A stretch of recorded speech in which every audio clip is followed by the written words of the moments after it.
ये विरोध प्रदर्शन न सिर्फ डोनाल्ड ट्रंप बल्कि टेस्ला के भी खिलाफ है। कंपनी के सीईओ ने अमेरिकी राष्ट्रपति और यूरोपीय धुर दक्षिणपंथी पार्टियों को अपना समर्थन दिया है। इसकी वजह से टेस्ला खरीदना एक राजनीतिक बयान बन गया है और ये सिर्फ सिलिकॉन वैली में नहीं हो रहा। राल्फ हेकेल कई सालों से टेस्ला चला रहे हैं। जर्मनी में लाइप्जिग के इंजीनियर ने इलेक्ट्रिक कार खरीदी क्योंकि उस वक्त वे उसकी तकनीक से प्रभावित थे। उनका कहना है कि इलॉन मस्क के राजनीति में आने भर से ये नहीं बदलेगा। टेस्ला में 1,25,000 कर्मचारी हैं, उनमें कई काबिल इंजीनियर और निश्चित रूप से कारोबारी सहयोगी भी हैं जो अपने निवेश को लुढ़कते देख रहे हैं, शेयरधारक भी। मेरा यकीन है कि ये कंपनी अपना रास्ता फिर बना लेगी। दुर्भाग्य है कि लोग तकनीक से मुंह मोड़ रहे हैं। हालांकि जो लोग अब टेस्ला खरीदकर इलॉन मस्क का समर्थन नहीं करना चाहते हैं, उनकी संख्या बढ़ रही है। यूरोप के सबसे बड़े कार बाजार जर्मनी में भी यही हाल है। टेस्ला की नई कारों का रजिस्ट्रेशन तेजी से नीचे गया है। फरवरी में ये करीब 76% तक कम हुआ। बर्लिन से कुछ ही दूरी पर मौजूद ग्रुनहाइडे की गीगा फैक्ट्री में कर्मचारी अपनी नौकरी को लेकर चिंतित हैं। न सिर्फ कारों के खरीदार टेस्ला से दूरी बना रहे हैं, बल्कि निवेशक भी। मेरा ख्याल है कि कार खरीदने के फैसले में हमेशा विवेक से भी काम लिया जाता है। इसका मतलब है कि हम रेंज देखते हैं, हम उसके तकनीकी गुणों को देखना चाहते हैं, लेकिन इसके साथ ही कुछ भावनात्मक चीज़ें भी हैं जो काफ़ी अहम हैं। जाहिर है इस वक्त ऐसे लोगों की एक बड़ी संख्या है जो इलॉन मस्क के कामों से संतुष्ट नहीं हैं। टेस्ला के शेयरों की कीमत गिरती जा रही है। इलेक्ट्रिक कार बनाने वाली कंपनी की छवि को तो सालों का नुकसान हो चुका है। अगर इलॉन मस्क यहाँ होते तो पहले हम साथ में बियर पीते, मैं उनसे हाथ मिलाता और कहता, आपने अब तक जो किया है वो अच्छा है, लेकिन इस रास्ते से हटिए मत। आप एक राजनेता नहीं हैं, अपनी जड़ों की ओर लौटिए। उन्हें भी ये महसूस होगा कि वो गड़बड़ कर रहे हैं। आप ये तिमाही के आंकड़ों में या फिर बिक्री की रोज गिरती संख्या में देख सकते हैं। मुझे उम्मीद है कि वो कारणों को समझते हैं और सही नतीजे निकाल सकते हैं। टेस्ला ड्राइवर राल्फ हेकेल को उम्मीद है कि इलॉन मस्क बहुत जल्द उस काम पर वापस लौटेंगे जो वो बेहतर करते हैं।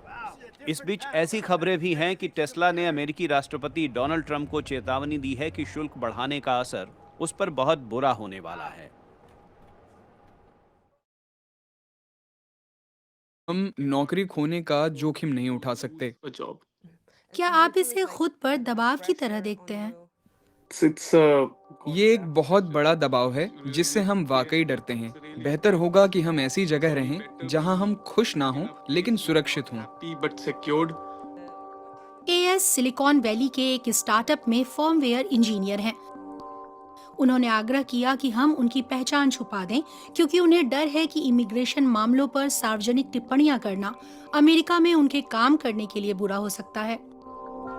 क्या ऐसी नई नीतियां होंगी जिनके मुताबिक H1B हासिल करना मुश्किल होगा, या पिछले 6 सालों से H1B पर रहने वाले लोग अब यहाँ काम नहीं कर सकेंगे? क्या ट्रंप ऐसी नीतियां बनाएंगे? ये वाकई डरावना होगा।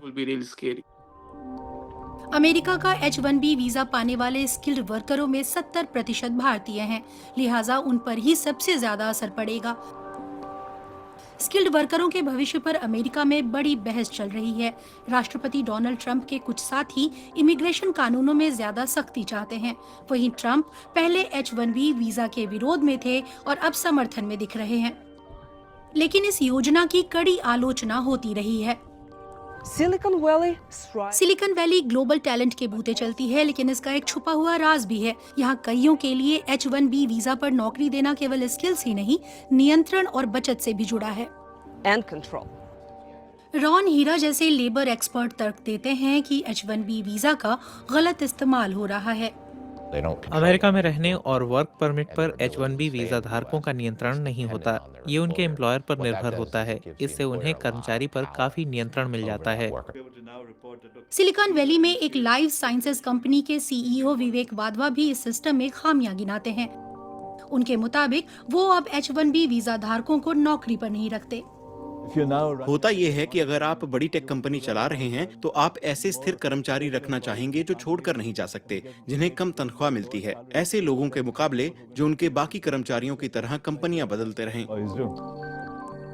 लेकिन इसी सिस्टम से अपने क्षेत्रों के शीर्ष लोग भी निकले हैं, जैसे गूगल के सुंदर पिचाई और माइक्रोसॉफ्ट के सत्य नडेला।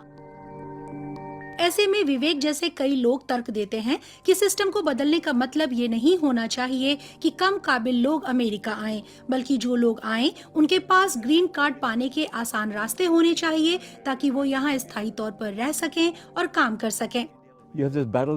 आपके सामने इमिग्रेशन विरोधियों और सिलिकॉन वैली के लोगों के बीच की लड़ाई है, और डोनाल्ड ट्रंप किसकी सुनेंगे, भगवान जाने। ये इस पर निर्भर करता है कि दिन और तारीख क्या है, उनका मूड क्या है, हम नहीं जानते। इसलिए मैं अंदाजा नहीं लगा सकता कि वो H1B पॉलिसी के साथ, ग्रीन कार्ड या इमिग्रेशन पॉलिसी के साथ क्या करने वाले हैं। ये ऐसी अनिश्चित स्थिति है जिससे निपटने की कोशिश एएस कर रहे हैं। वो ग्रीन कार्ड के पात्र हैं, लेकिन पहले से ही लाखों लोग आवेदन करके अपनी बारी का इंतजार कर रहे हैं। यहाँ वेटिंग टाइम दशकों में है।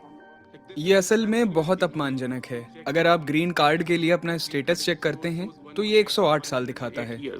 एएस को उम्मीद है कि वो अमेरिका में रह पाएंगे और वहाँ इनोवेशन के कल्चर में योगदान दे पाएंगे, बशर्ते अमेरिकी सिस्टम उन्हें इसकी इजाजत दे।